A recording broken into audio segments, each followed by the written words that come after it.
So in Manila, there are factions, of course, right? And you've sort of got the faction, they've got the growing sort of chasm between the Marcos presidency and the Duterte, former presidency and vice presidency.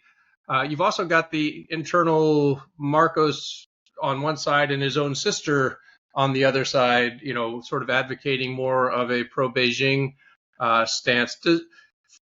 How serious is this sort of tension in Manila over how to approach China and the United States?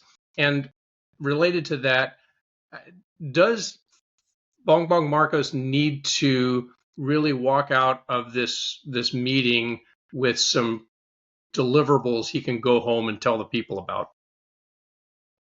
That noise coming from the sister, who actually does not matter in this country, but it's just that when you have a Marcos name and you're an elected senator of the Philippines, and quite sad in our Senate when you're given the Foreign Affairs Committee, that's the least influential politically.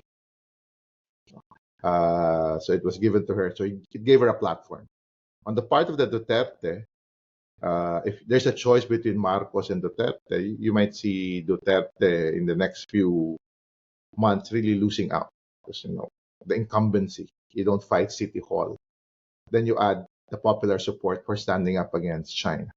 That's why even the allies of President Duterte are saying things differently in local media channels. But it would be very good if the president comes out of this trilateral with strong commitments, with actual next steps.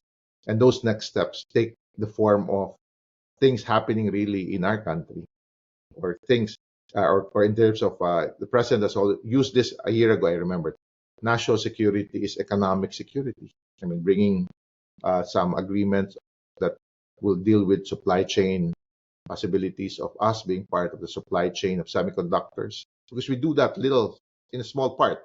But imagine if we can really broaden that, if there's really an opportunity for exploring critical minerals in country with investments coming from the US, because Japan has played that game already in terms of the nickel extraction.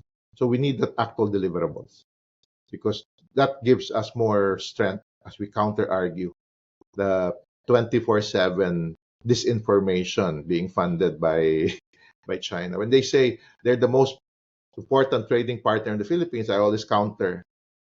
We import more, but we don't export. So that's not beneficial trade partnership. When they say they are ready to invest, I always say 0.9% during the time of the Duterte. So you have to counter that. But that's their job 24/7. In my case, I have to do other things. So, but some people start believing it when it keeps being repeated by bloggers. We are 78 million Filipinos or nearly 80 million are into social media. So it's good to have Marcos saying these things after that trip.